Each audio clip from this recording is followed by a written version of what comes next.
인공지능, 그러니까 AI가 우리를 지루한 반복 업무에서 해방시켜 줄 거라는 약속, 다들 한 번쯤은 들어보셨죠? 그렇게 되면 우리는 더 창의적이고 중요한 일에만 집중할 수 있을 거라는 아주 매력적인 미래상이요. 그런데 말이죠. 최근 한 연구를 보니까 현실은 우리가 생각했던 것과는 꽤 다른 방향으로 흘러가고 있는 것 같습니다.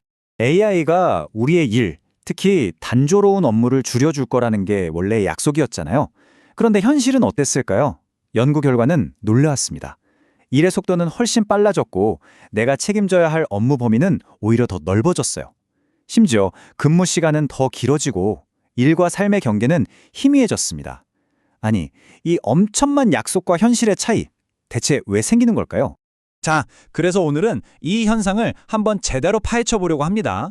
먼저 AI가 왜 이런 역설을 낳았는지부터 시작해서 구체적으로 일이 어떻게 더 힘들어지는지, 그리고 이게 어떻게 악순환으로 이어지는지 살펴볼 거고요. 이로 인한 숨겨진 비용까지 짚어본 다음에 그럼 우리는 어떻게 해야 하는지 AI 프랙티스라는 해결책을 통해 지속 가능한 미래를 함께 고민해 보겠습니다. 좋습니다. 그럼 첫 번째 주제, AI 생산성의 역설부터 한번 시작해 볼까요? 여기서 핵심은 바로 이겁니다. AI가 우리에게 해줄 거라는 달콤한 약속과 직원들이 현장에서 실제로 느끼는 엄청난 압박감, 이 둘이 정면으로 충돌하고 있다는 거죠. 이 한마디가 사실 모든 걸 설명해 주는 것 같아요. 실제로 한 기술 기업의 엔지니어가 한 말인데요. 일이 줄어들기는커녕 똑같이 일하거나 오히려 더 많이 일하게 된다는 거죠.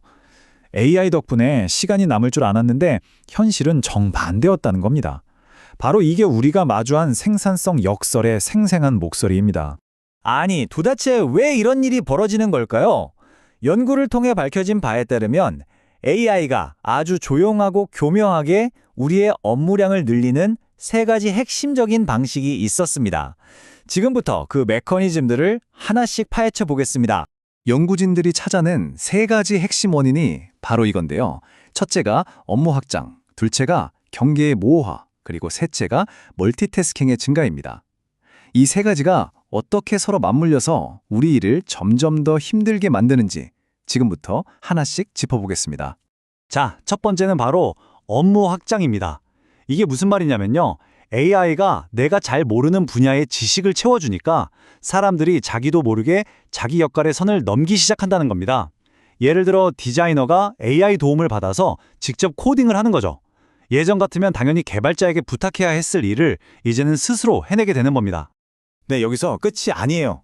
아주 흥미로운 연쇄 반응이 일어나는데요. 비전문가들이 AI로 이런저런 새로운 일들을 해오니까 기존의 전문가, 그러니까 원래 그 일을 하던 사람들은 이제 그 결과물을 검토하고 피드백 주고 코칭하는 데 훨씬 더 많은 시간을 쓰게 되는 거죠. 결국 모두의 업무 부담이 같이 늘어나는 셈입니다. 두 번째는 경계의 모호화인데 이거 정말 많은 분들이 공감하실 거예요. AI랑 대화하는 건 뭔가 딱딱한 업무라기보다는 그냥 채팅하는 느낌이잖아요. 그러다 보니까 점심시간에 밥 먹다가 아니면 퇴근하기 직전에 맞다, 이거 하나만 더 물어봐야지 하면서 프롬프트 한 줄 쓰기가 너무 쉬워지는 거죠. 이런 사소한 행동들이 쌓여서 우리의 휴식 시간을 갉아먹고 일과 삶의 경계를 허물어뜨리는 겁니다. 그리고 마지막 세 번째, 바로 멀티태스킹의 증가입니다. AI가 있으니까 나한테 정말 유능한 파트너가 한 명 생긴 것 같은 느낌이 드는 거죠. 그래서 여러 가지 일을 동시에 벌이기 시작합니다. AI한테는 보고서 초안을 쓰게 시켜놓고 나는 그 시간에 다른 코드를 짜는 식으로요. 근데 그 결과는 어떨까요? 우리의 뇌는 계속해서 주의를 전환해야 하고 결국 심각한 인지적 과부하에 시달리게 됩니다.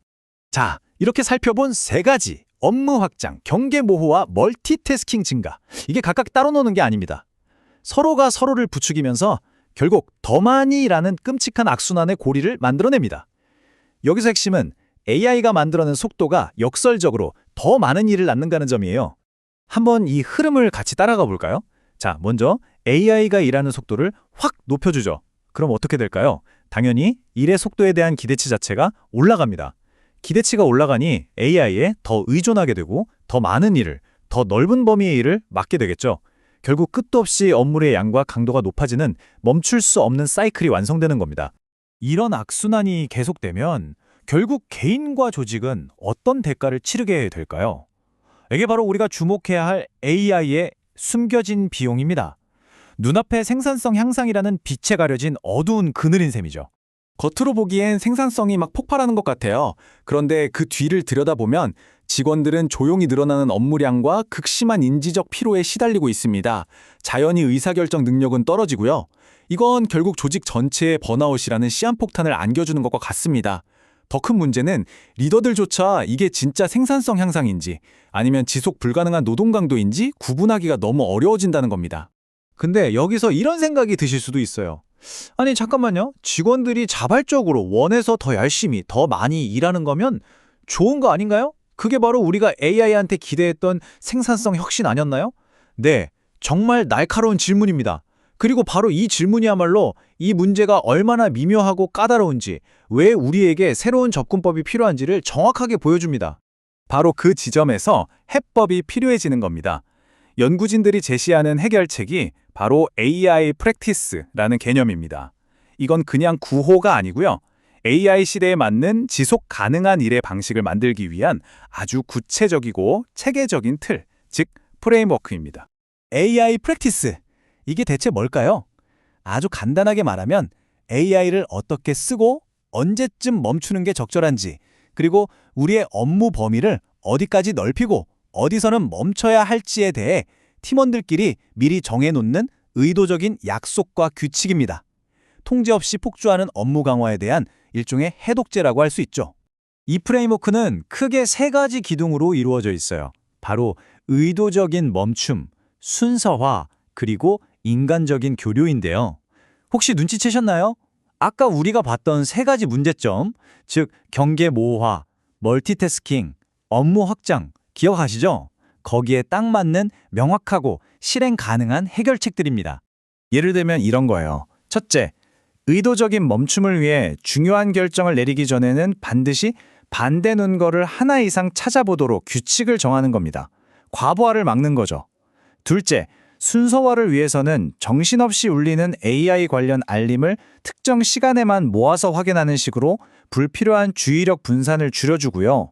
마지막으로 인간적인 교류를 위해 정기적으로 팀원들과 대화하는 시간을 의무적으로 만들어서 AI와의 일에서 한 발짝 물러나 사람들과 연결되도록 돕는 겁니다. 자, 이제 슬슬 마무리를 해볼까 합니다. 오늘 이야기의 핵심 메시지는 정말 분명한 것 같아요. AI가 가져올 변화의 물결 앞에서 우리가 그냥 수동적으로 휩쓸려 가는 게 아니라 우리 스스로가 원하는 방향으로 이 현실을 적극적으로 빚어나갈 힘과 책임이 있다는 겁니다. 이번 연구가 우리에게 던지는 경고는 정말 명확합니다. 우리가 의도적으로 새로운 규칙, 즉 프랙티스를 만들지 않는다면 AI는 우리를 더 많이, 더 빨리의 굴레에 가두고 말 거라는 사실이죠. 이제는 멈추는 법을 배우는 것이 그 어느 때보다 중요해졌습니다. 연구의 마지막 문장이 정말 인상적인데요.